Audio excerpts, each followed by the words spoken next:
નમસ્તે મિત્રો, સ્વાગત છે તમારું નવા વિડીયોમાં। ટ્રેનમાં ભીખ માંગતી છોકરીને કોઈ 5-10 રૂપિયા આપે છે, કોઈ તેને 20 રૂપિયા આપે છે, પરંતુ એક છોકરાએ તો તેને બધું જ આપી દીધું। મિત્રો, આ એક ખૂબ જ રોમાંચક અને હૃદયસ્પર્શી વાર્તા છે। બસ વાર્તાને અંત સુધી સાંભળો। મિત્રો, અહીંથી વાર્તાની શરૂઆત થાય છે તે પહેલા મિત્રો મારી નમ્ર વિનંતી છે કે લાઈક કરી દેજો। તો ચાલો શરૂ કરીએ। પટનાથી કોટા ટ્રેનમાં એક છોકરો જેનું નામ નિખિલ કુમાર છે તે પરીક્ષાની તૈયારી કરી રહ્યો હતો। છેલ્લા 2 વર્ષથી તે તેના પોતાના શહેર પટનામાં કોચિંગ પેપર આપી રહ્યો હતો, પરંતુ તે તેની પરીક્ષા પાસ કરી શકતો ન હતો। ત્યારે તે કોચિંગ માટે કોટા જવાનું વિચારે છે કે ત્યાંની કોચિંગ સંસ્થાઓ સારી છે। તે કોટામાં જ એડમિશન લે છે અને વિચારે છે આ મારા માટે સારું રહેશે, અને તે ત્યાં રહીને તૈયારી શરૂ કરે છે। પણ તે હોળીની રજાઓ મનાવવા માટે તેના ઘરે આવે છે અને રજાઓ પૂરી થયા બાદ ફરીથી કોટા જવાના રવાના થાય છે। તે પટનાથી કોટા જતી ટ્રેનમાં ચડે છે અને ટ્રેન આરામથી નીકળે છે। ત્યારે તે જોવે છે કે એક છોકરી ટ્રેનના ડબ્બામાં ભીખ માંગી રહી હતી। તે છોકરી આ રીતે ભીખ માંગતી જોઈને તેને ખૂબ જ દયા આવે છે, કારણ કે તે છોકરી ખૂબ જ નિર્દોષ અને દેખાવમાં ખૂબ જ સુંદર હતી। તે છોકરીએ સાદો સૂટ પહેર્યો હતો, પણ તેના શરીરને સારી રીતે ઢાંકી દીધું હતું અને ભીખ માંગતી હતી। કોઈ તેને 5 રૂપિયા આપતું તો કોઈ તેને 10 રૂપિયા આપતું, અને કોઈ કહેતું કે આગળ વધો, અમારી પાસે કંઈ નથી। દરેકની પોતાની સોચ હોય છે। જ્યારે તે છોકરી ટ્રેનમાં ચડી, નિખિલ ત્યારથી તેને જોઈ રહ્યો હતો। તે ટ્રેનના બીજા દરવાજે હતી અને નિખિલ પાટલા દરવાજે ઊભો તેને જોઈ રહ્યો હતો। પછી એ છોકરી ભીખ માંગતી આગળ વધતી રહેતી હતી અને નિખિલ આગળ આવીને ભીખ માંગવા હાથ લંબાવે છે। ત્યારથી નિખિલ તેને જોઈ રહ્યો હતો અને પછી તેણે તેના ખિસ્સામાં હાથ નાખ્યો। હાથમાં 5નો સિક્કો આવ્યો અને તેણે તે છોકરીના હાથ પર મૂકી દીધો અને તેની આંખોમાં સતત જોતો રહ્યો। છોકરીને પણ હવે થોડી શંકા થવા લાગે છે, કારણ કે તે લાંબા સમયથી ફક્ત તેને જ જોઈ રહ્યો હતો। જ્યારે પણ તે તેની તરફ જોતી ત્યારે તેની નજર તેના પર જ જોતી। પણ આ પ્રાચી માટે કંઈ નવું ન હતું। મિત્રો, એ છોકરીનું નામ છે પ્રાચી। તેના માટે આ કોઈ નવી વાત ન હતી, કારણ કે તે ખૂબ જ સુંદર છોકરી હતી, તેથી છોકરાઓ તેને જોતા જ રહેતા। હવે જ્યારે તે પૈસા લેતી વખતે તેની આંખોમાં જોઈ રહી હતી, ત્યારે પ્રાચી થોડી અસ્વસ્થતા અનુભવી હતી, પણ તે માથું નીચે રાખી અને આગળ વધે છે। હવે તેને આ ડબ્બામાં દરેક પાસેથી ભીખ માંગી લીધી હતી, તેથી તે હવે બીજા ડબ્બામાં પ્રવેશ કરે છે। નિખિલ પણ પોતાની જાતને કાબુમાં રાખી શકતો નથી અને તે એક ડબ્બામાં તેની પાછળ જાય છે અને દરવાજા પાસે ઊભો રહે છે અને તેને ગુપ્ત રીતે જોતો રહે છે। તેને એક પછી એક બધા પાસે ભીખ માંગી લીધી હતી। હવે આ ડબ્બા પૂરા થવાના હતા। લગભગ 10 કે 15 મિનિટ વીતી ગઈ હતી। હવે નિખિલ પ્રાચી તરફ મોં ફેરવીને ઊભો છે અને પ્રાચી જુએ છે કે એક છોકરો ઊભો છે। તે નિખિલની પીઠ જોઈ શકતી હતી, પણ તેને એ ખબર ન હતી કે તે એક છોકરો હતો જેને તે ભીખ આપી દીધી હતી। પ્રાચીએ તેનો હાથ આગળ લંબાવ્યો। હવે નિખિલ પણ તેની સામે જુએ છે અને પ્રાચીને સમજાતું નથી કે હવે શું કરવું, કારણ કે તે પહેલાથી તેની પાસે ભીખ માંગી ચૂકી હતી। પણ હવે જ્યારે નિખિલ પણ તેને ખિસ્સામાં હાથ નાખે છે, ત્યારે તેના ખિસ્સામાંથી એક નોટોનું બંડલ મળી આવે છે અને તે બંડલ 15,000નું હતું અને પછી તે તેના હાથ પર મૂકે છે। હવે પ્રાચી આટલા પૈસા જુએ છે તો સમજી શકતી નથી કે આ છોકરાનું શું કરવું અને શું ન કરવું, કારણ કે તેના હાથમાં એટલા પૈસા છે કે તે ઘણા દિવસો સુધી ભીખ માંગીને પણ આટલા પૈસા ભેગા કરી શકતી ન હતી। અને અહીં એક ક્ષણમાં છોકરો તેને 15,000 રૂપિયા આપી દેશે। હવે નિખિલ પ્રાચીની આંખોમાં જોઈ રહ્યો હતો અને પ્રાચી પણ તેની આંખોમાં જોવા લાગી. બંને એકબીજાની વાત સમજી શકતા ન હતા. પ્રાચી કંઈક કહેવા માંગે છે એ પહેલા જ નિખિલ કહે છે, અત્યારે મારી પાસે આટલા જ છે, આનાથી વધુ કંઈ નથી. આ સાંભળતા પ્રાચી તેની નજર નીચી કરી નાખે છે. તેને ખબર નથી કે આ પૈસા તેને પોતાની પાસે રાખવા કે નહીં.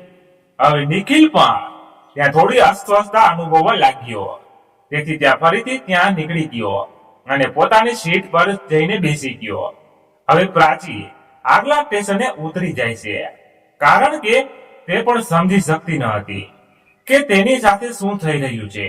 કારણ કે આજ સુધી તેને આટલા પૈસા કોઈ આપ્યા ન હતા. તેને અત્યાર સુધીના સૌથી વધુ પૈસા મળ્યા હતા.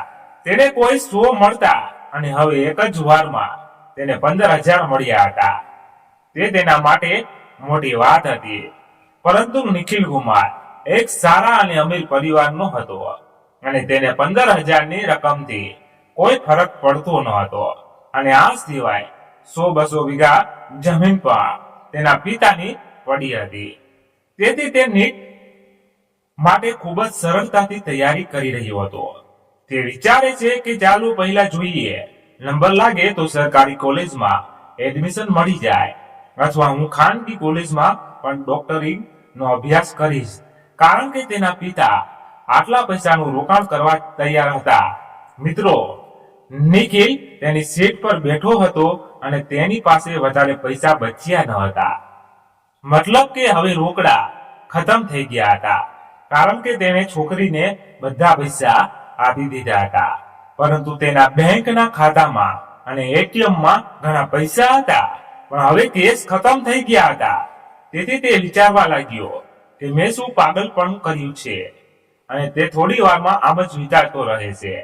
હવે જ્યારે ટ્રેન આગલા સ્ટેશન પર ઊભી રહે છે, ત્યારે તે નીચે ઉતરીને બીજા ડબ્બામાં જાય છે અને જુએ છે કે છોકરી હજુ પણ ભીખ માંગી રહી નથી ને, પણ તે તો તેને ક્યાંય દેખાતી નથી.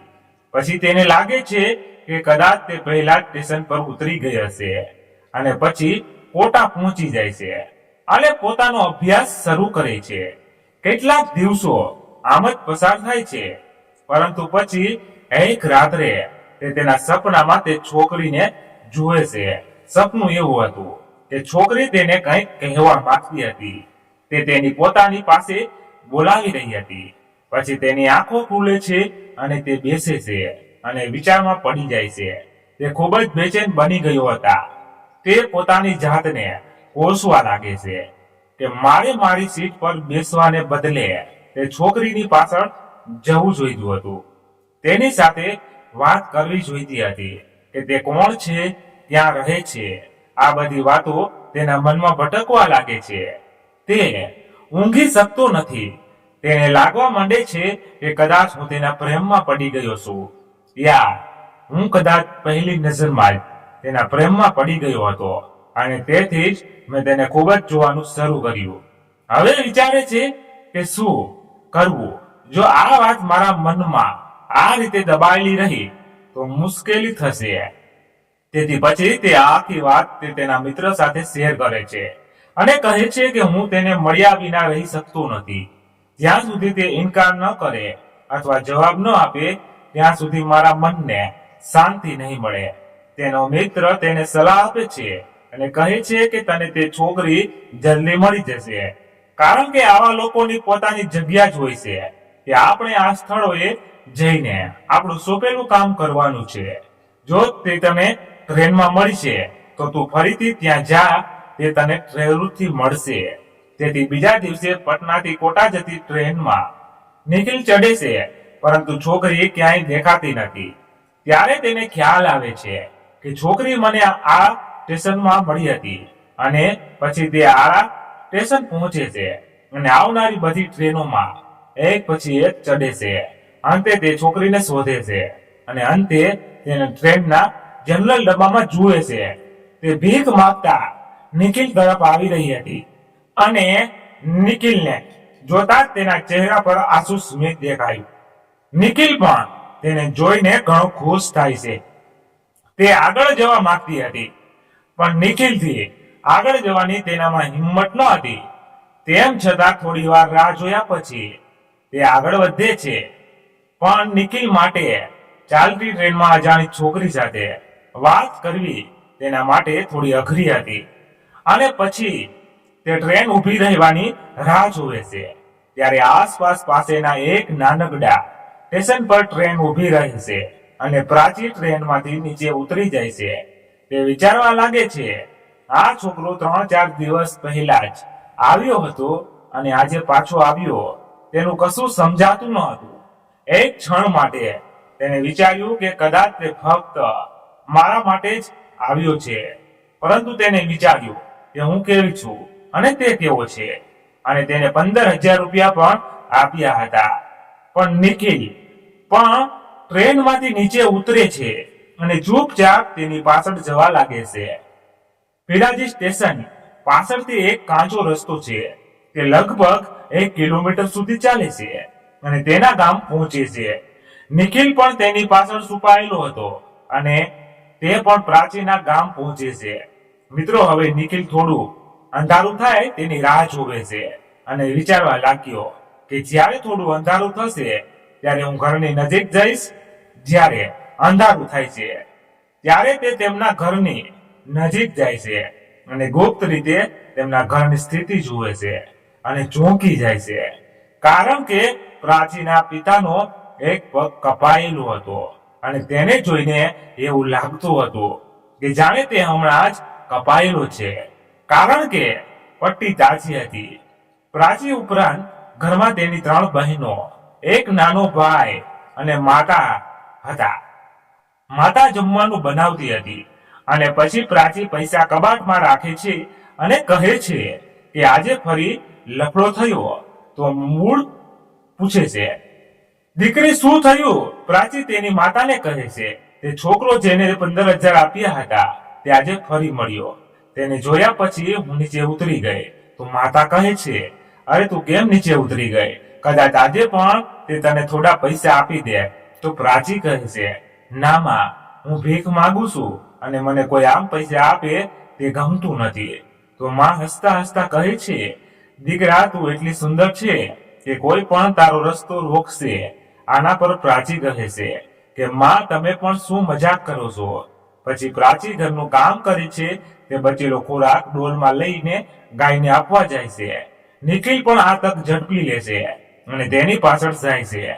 હવે પ્રાચી બાકીનો ખોરાક ગાયને આપે છે અને ગાયને પ્રેમથી સહેલાવા લાગે છે. પછી તેને લાગ્યું કે કદાચ અહીં કોઈ છે, તેથી તે આસપાસ જોવાનું શરૂ કરે છે. તેની પાસે એક ટોર્ચ હોય છે. જ્યારે તે તેના ચાલુ કરે છે અને જોવાનું શરૂ કરે છે ત્યારે તે નિખિલને જોઈને ચીસો પાડે છે. તે ડરી જાય છે કે તે આટલી મોડી રાત્રે અહીં કેવી રીતે અને કેમ આવ્યો. તેને ચીસો પાડતી જોઈને નિખિલે તેના મોં પર હાથ મૂક્યો અને નીચે અવાજે કહ્યું, કેમ બૂમો પાડી રહી છો? હું તને મળવા આવ્યો છું. નિખિલે એક હાથમાં તેનું મોં પકડી રાખ્યું હતું અને બીજા હાથે તેને પકડી રાખી હતી. હવે બંને એકબીજાને જોતા રહ્યા છે. હવે જ્યારે પ્રાચી પોતાને મુક્ત કરવાનો પ્રયાસ કરે છે ત્યારે નિખિલ તેને છોડી દેશે. તે કહે છે, જો તું એટલી ડરી ગઈ છે તો ઠીક છે, હું પાછો જાઉં છું. હવે નિખિલ પ્રાચીને છોડી દેશે. પ્રાચી તેનાથી થોડે દૂર ઊભી રહે છે અને તેની સામે જોવાનું શરૂ કરે છે અને કહે છે કે તમે ખરેખર મને મળવા આવ્યા છો? તમે મને જોવા આવ્યા છો? આના પર નિખિલ કહે છે, શું તને એવું લાગે છે કે મારું આવવાનું બીજું કોઈ કારણ છે? જ્યારથી મેં તને જોઈ છે ને, હું ખૂબ બેચેન બની ગયો છું. મને ન તો ભણવાનું મન થયું કે ન તો કોઈ કામ કરવાનું. હું રહી ન શક્યો, બસ તને શોધતો રહ્યો. પ્રાચી કઈ બોલતી નથી. તેની વાત સાંભળી રહી હતી. તો જો તેને જોઈને નિખિલ કહે છે કે કદાચ તને મારું અહીં આવવું પસંદ નથી. ઓકે, હું હવે પાછો જાઉં છું અને સવારે સ્ટેશન પર તારી રાહ જોઈશ.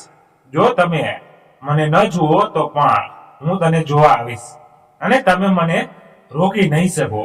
હવે નિખિલ ત્યાંથી જવાનું શરૂ કરે છે. તેને જતા જોઈને પ્રાચી નીચે અવાજે કહે છે, સાંભળો, પ્રાચીનો અવાજ સાંભળીને નિખિલ અટકી જાય છે.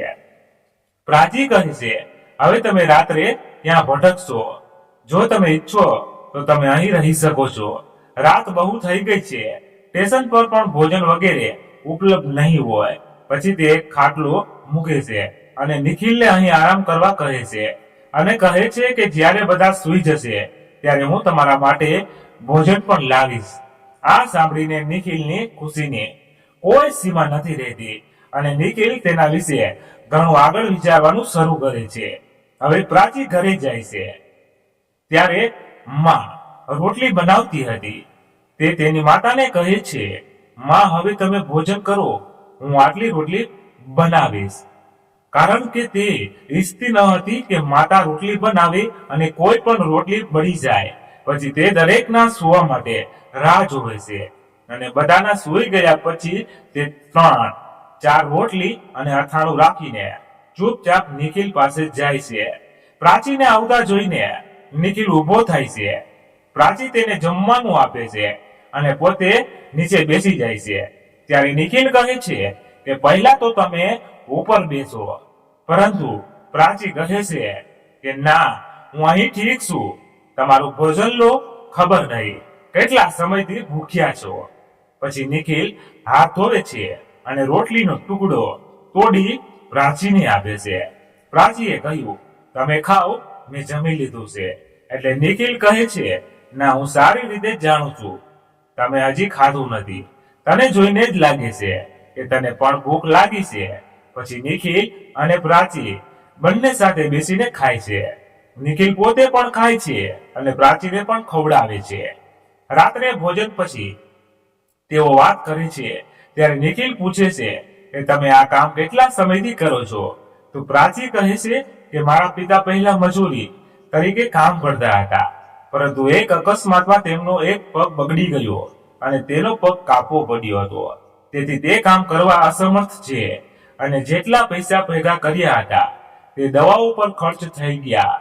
તેથી મને મારા ઘરનું ભરણ પોષણ કરવા માટે ભીખ માંગવી પડે છે અને મને આનાથી વધુ કંઈ સારું લાગ્યું નહીં. હું સમયસર મારા ઘરે આવું છું. હા, લોકો મને ખોટી રીતે જુએ છે, પણ મારે મારા પરિવારનું પણ જોવું પડે છે અને પિતાનો પગ હજુ સાજો નથી થયો. તેમાં એક ઘાવ છે, તેથી હજુ પણ દવાઓનો ઉપયોગ થઈ રહ્યો છે. હવે નિખિલ પણ પોતાના વિશે બધું જ કહે છે કે હું તૈયારી કરી રહ્યો છું. તેઓ એકબીજા સાથે પોતાના વિશેની માહિતી શેર કરે છે. તે વાત કરી રહ્યા હતા ત્યારે સવારના 4 વાગ્યા હતા અને હવે પ્રાચીએ કહ્યું, સવાર થઈ ગઈ છે, હવે ચાલો સ્ટેશન પર જઈએ. હું તમને ત્યાં છોડી દઈશ. તો નિખિલ કહે છે, ના ના, હું જાતે જ જઈશ. પણ પ્રાચી સંમત ન થઈ અને તે તેને સ્ટેશન પર મૂકવા જાય છે. નિખિલ એક જ શરત પર જાય છે કે હું કાલે રાત્રે ફરી આવીશ અને દિવસ દરમિયાન તે હોટલમાં રોકાશે. પછી પ્રાચી ઘરે જઈને સૂઈ જાય છે અને ભીખ માંગવા પણ નથી જાતી. ત્યારે માતા એને પૂછે છે કે તું કેમ ગઈ નથી? તો પ્રાચી કહે છે કે આજે મારી તબિયત સારી નથી. કારણ કે નિખિલે તેને સખ્ત મનાઈ કરી હતી કે હવે ભીખ માંગવાની જરૂર નથી. તે બંને એકબીજાના પ્રેમમાં પડવા લાગ્યા હતા અને ત્યારે નિખિલ કહે છે કે તારો પરિવાર પણ મારો જ પરિવાર છે. હવે ફરી રાત થઈ ગઈ. નિખિલ આવી ગયો હતો. આજે પ્રાચીએ પોતાના હાથે ભોજન બનાવ્યું હતું અને બધા સૂઈ ગયા. પછી તે બંને સાથે બેસીને ભોજન કરે છે અને વાતો કરે છે.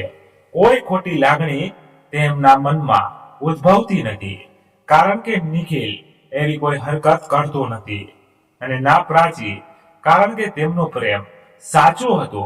બસ આમ જ સવાર પડતા નિખિલ હોટલમાં પાછો ફરે છે અને આ સિલસિલો લગભગ 5-6 દિવસ સુધી ચાલે છે. નિખિલ દિવસે હોટલમાં જમી લેતો અને રાત્રે પ્રાચી તેને ખવડાવતી. હવે 7મો દિવસ આવ્યો ત્યારે પ્રાચીની માતાને થોડી શંકા થવા લાગે છે કે તે ભીખ માંગવા નથી જઈ રહી અને તેની માતા તેની પુત્રીનું શું કામ કરે છે તેના પર નજર રાખવા માંગે છે. તે આજે રાત્રે ઊંઘતી નથી અને પ્રાચી જમવાનું લઈ જાય છે તો તેની પાછળ જાય છે અને ગુપ્ત રીતે તે બંનેને જુએ છે તો બંને સાથે બેસીને ભોજન કરી રહ્યા હોય છે. આ જોઈને પ્રાચીની માતા તેમની પાસે જાય છે અને પૂછે છે કે આ શું થઈ રહ્યું છે. નિખિલ તેની માતાને જોઈને થોડો ડરી જાય છે અને પ્રાચી પણ ડરી જાય છે. તેમ છતાં પ્રાચી થોડી હિંમત એકઠી કરે છે અને કહે છે કે તે એક છોકરો છે જેણે અમને 15,000 આપ્યા હતા. આ સાંભળીને માં થોડી ચૂપ થઈ જાય છે કારણ કે તેમના ઘરમાં પ્રાચી વારવાર નિખિલ વિશે વાત કરતી. પ્રાચી હંમેશા તેના વખાણ કરતી કે છોકરો બહુ સારો છે. હવે પ્રાચી તેની માતાને બધી વાત કહે છે અને પછી નિખિલ પણ આગળ આવીને કહે છે કે તે પ્રાચી સાથે લગ્ન કરવા માંગે છે અને તે પોતાના વિશેની તમામ માહિતી પણ આપી દે છે. તો પ્રાચીની માતા કહે છે કે આ બધું તો બરાબર છે દીકરા, પણ તારા માતા પિતા આ લગ્ન સ્વીકારશે. નિખિલ કહે છે માજી તમે આ બધાની ચિંતા ન કરો, તમે લગ્ન કરાવી દો. આ કેવી રીતે કરવું હું બરાબર રીતે જાણું છું. પછી બીજા દિવસે પ્રાચીની માતા બંનેને મંદિર લઈ જાય છે અને તેમના લગ્ન કરાવે છે. લગ્ન પછી નિખિલ પ્રાચી સાથે કોટા જાય છે અને તેમના ખર્ચ માટે નિખિલ તેમના ખાતામાંથી પૈસા ઉપાડી લે છે અને પ્રાચીની માતાને આપે છે અને હાથ જોડીને પ્રાચીની માતાને વિનંતી કરે છે કે હું પણ તમારા પુત્ર જેવો જ છું, તેથી કોઈ પણ રીતે અચકાવું નહીં. પુત્ર અને જમાઈમાં કોઈ ફરક નથી હોતો. હું તો પુત્ર તરીકેની બધી ફરજ નિભાવીશ. હવે બંને કોટા પહોંચે છે. નિખિલ પણ ભણતો હતો પણ હવે ભણવામાં તેને બહુ ધ્યાન આપ્યું ન હતું. જ્યારથી તેના લગ્ન થયા હતા ત્યારથી તે આખો દિવસ તેની પત્ની સાથે જ ફરતો રહેતો. પતિ પત્ની બંને સારું જીવન જીવતા હતા. લગભગ 1.5 મહિનો આમ જ વીતી ગયો. પણ હવે નિખિલના ઘરે કોઈએ સમાચાર આપ્યા કે તમારા પુત્રના લગ્ન થઈ ગયા છે અને જો લગ્ન થયા ન હોય તો પણ તે એક છોકરી સાથે લિવિંગ રિલેશનમાં રહે છે અને તેનો અભ્યાસમાં પણ ધ્યાન નથી. બસ દિવસ રાત તેની સાથે ફરતો રહે છે.